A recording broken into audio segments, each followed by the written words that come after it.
It's mailbag time here on Bears Now, and I am Harrison Graham, your host as always. Hashtag Bears Super Chat. You guys know the drill, and we will answer as many of your questions as we possibly can. But before we do that, I want you guys to subscribe to the channel. If you love the Chicago Bears, subscribe today. Do not forget to hit that big red button because we keep you guys up to date with news, rumors, injury updates, some previews. We'll have you guys covered, youtube.com/BearsNow, and when breaking news happens, we have you guys covered as well.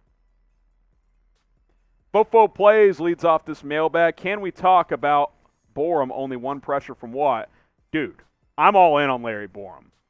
Like, if you're not fired up about that pick, the way he's played the last 2 weeks at right tackle, when Jermaine Ifedi is back, if this staff goes back to Ifedi, that's criminal. It's got to be Larry Borom the rest of the year. He's been outstanding. He was good against Nick Bosa. He was better against TJ Watt. Those are two of the top 5 edge rushers in the National Football League. Like, if you're not fired up, sure, they're chipping a little bit on that side with backs and tight ends. I don't care. This is a 5th-round rookie holding his own against two of the best. What do you think about Matt Nagy calling that timeout at the end of the game before they kick the field goal instead of saving it for their last drive to try and win the game? Before they kicked he had to call the timeout because when they measured and he was short, after the measurement, the clock was going to wind because he was tackled in bounds. He had to take the timeout. Otherwise, Pittsburgh could have run it down to 5 seconds to kick the game-winning field goal. So he had to take that timeout, didn't have a choice. So that was actually handled pretty well. He's had bad clock management at times. That was not an example of it, though. Shaquille McNair, any word on Tevin Jenkins? He was stretching, kind of jogging around before Monday Night Football. Jason Peters told us a week or two ago that he could be back in a few weeks. You got the bye week this week. Could he return after that? Maybe. It'd be nice to get him out there. Now, here's the thing. If you activate him, do you start him? I mean, do you take Jason Peters out? I think if you're like 3-8, 3-9, like you lose a couple more in a row or something like that, and you're clearly out of the playoff hunt, yeah, let's get Tevin Jenkins in there and see what he can do. And Peters is playing well, man. He deserves to play as long as he's doing that. But at some point in the season, it's about evaluation. 1 or 2 more losses, you kind of enter that point. Yeah, I think you could see Tevin Jenkins get some reps at left tackle. Biggest need this offseason. Oh, we got a Nagy truther in the live chat. Gosh, biggest need this offseason. I've got a list here. Producer Jack had this one cooked up real quick. I think center's a big need.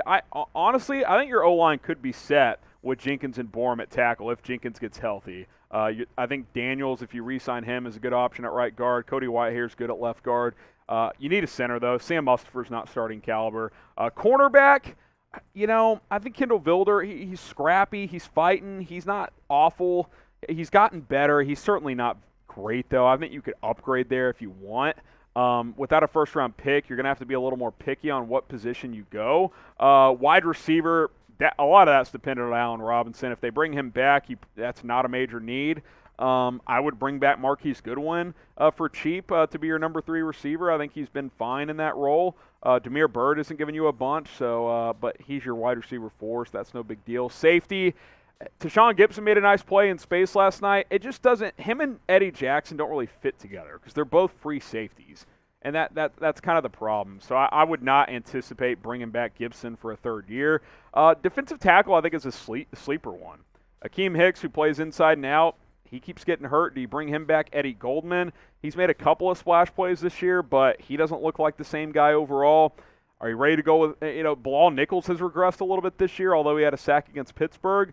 I think DT could be an area to not sleep on this offseason. But what do you guys think is the biggest need this offseason? Outside of a new coaching staff, of course. I'm talking about positions. We'll make this the pinned comment on today's video. So if you get hit with the YouTube ad break, just give your thoughts, scroll on down, and let us know what you think the biggest need this offseason is for the Bears. Alan Melendez, where does Tarik Cohen fit in the RB room now that we have seen Khalil Herbert being a straight baller? He's kind of your change of pace guy. Like, you throw it to him. Occasionally, you can use him like jet sweep actions or, outside runs, stuff like that. I don't think he'll get a lot of carries. He'll be like a Jerick McKinnon type where if he's in the game, you know that you're probably throwing the ball. Line him up in the slot some. I don't know how close he is to returning. We'll see. It'd be nice to get him out there. The Bears paid him $6 million a year for the next 3 years, so you'd like to get him in the mix. But Herbert is a better option as a pure runner. There's no doubt. So I think Cohen becomes your change of pace guy. Then once Damian Williams is healthy, I think he's kind of your odd man out at that point.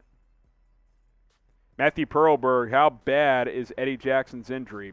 I don't think it's too bad. He was doubtful. He did travel, I believe, for Monday Night Football, so that tells me he's close-ish. I think with the bye week here, he'll probably be ready to go for Baltimore in Week 11. So that's good. In the end, that means he'll only miss 2 games. Because I'm counting the last one where he got hurting, because he got hurt literally on the first, second play of the game. So missing 2 games with the hammy, that's not too bad. Ezra, list A-Rob. Oh, let A-Rob walk and sign Chris Godwin. I'm down. I like Chris Godwin. I think Godwin stylistically is a better receiver for Fields because he generates more separation. And I think that's been an issue between A-Rob and Fields' connection, although it was a lot better against Pittsburgh, so maybe there's some growth there to come over the next few weeks. Hopefully A-Rob, his hammy isn't too bad. I've always liked Godwin, though. He gets open. He's a really good slot receiver, and I think that's where the NFL is going. Look at a lot of the top receivers. Cooper Kupp runs out of the slot. Amari Cooper plays a lot of slot. Like a lot of these top receivers in the league, they move them in the slot. A-Rob's been moved in there some. Hasn't been able to maximize those opportunities this year. I'd be fine with that. I'm totally good with that. Xavier Javier, how do we improve this roster with almost no draft picks for 2022? I mean, you still got 5 or 6 picks or so. I would not rule out trades before the draft to get more picks. I think we should keep that in mind. Allen Robinson, could you tag and trade him? Who knows? I don't think they'll end up with the first-round pick unless they trade Khalil Mack, which we'll see. But you've got I think a big area is free agency. Bears expected to have 50 or 60 million, I think, in cap space. So you would maybe explore signing a center in free agency and a couple of other positions. Got to make decisions on guys like A-Rob and Akeem Hicks and James Daniels as well. DeMar Linwood, how about Davante Adams for Mack? A straight-up trade, Mack for Adams. I might do that, man. And I love Khalil Mack. But I can't imagine the Bears and the Packers would make a swap like that. Plus, Adams is a free agent after this year, so that would have to be – he'd have to agree to a contract and then get traded. So that's pretty unlikely. It's intriguing, though. Adams and Mooney on the outside for Fields? Man, that's pretty damn intriguing if you ask me. You could just sign Davante Adams. Who knows? Maybe he's willing to come to Chicago if the Bears pay top dollar. Subscribe to Chicago Bears now because we are the fastest growing channel on YouTube when it comes to the Bears. So let's get to 37,000 subs ASAP. We're at 36,158. We crossed 36,000 during the Steelers game. Let's keep it moving. Let's get to 37,000 as soon as possible. YouTube.com/Bears now. That is the channel for you guys to stay up to date. Some guy says, do you think Cassius Marsh will help our D-line for the future? He's more of a linebacker, but I don't know. He's a practice squad elevation. He's kind of bounced around the NFL. He's a hot topic right now because of the whole Tony Corrente issue, but I don't think he's more than a depth piece, if I'm being completely honest. Benny DeBully, is Jalen Johnson a top 10 corner? I think he is, and I think he will be a top 5 corner next season, by the way. Going to get his jersey for Christmas, I assume is what that means. I love Jalen Johnson. I thought that PI was garbage against the Steelers. Just because you don't turn your head around doesn't make it PI. I feel like referees just call it that way. That's not in the letter of the law.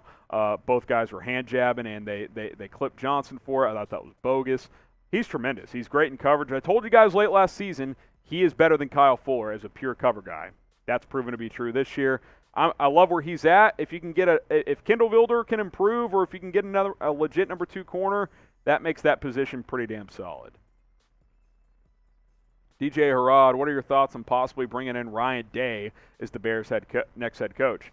Listen, he's a guy I would consider in the college ranks. We're going to do Matt Nagy replacements coming up shortly. We'll see if he's on my list.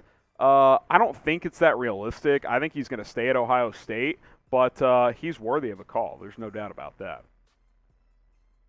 Scott Osborne, what is the definition of a late hit on the QB? I thought I had a general idea, but after last night, I have no clue again. The problem with roughing the passer is there's no clear definition. And it does appear that veterans get more calls than young players. Maybe that's just, one of these, like, seniority things, like you got to earn your stripes, and I get all that in life, but here's what I know.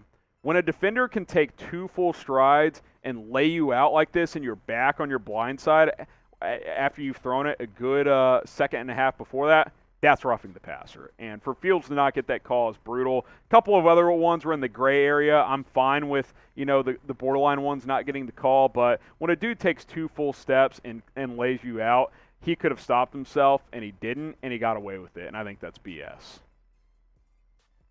Will Justin Fields bring a Super Bowl to Chicago? This is a good question. Type Y for yes.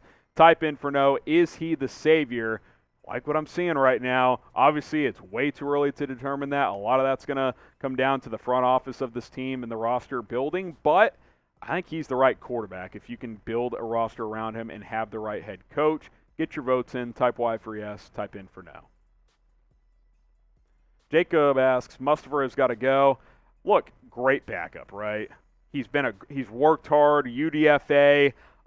He's got value because now he's got a lot of experience. So, if he's your backup, you feel okay if he has to come in. But I'm with you. He's not a starter. I think the Bears wanted to give this year a trial run for him, and I think I've seen enough to determine that you've got to upgrade there. Alan McChristian asks, is Justin Fields developing well?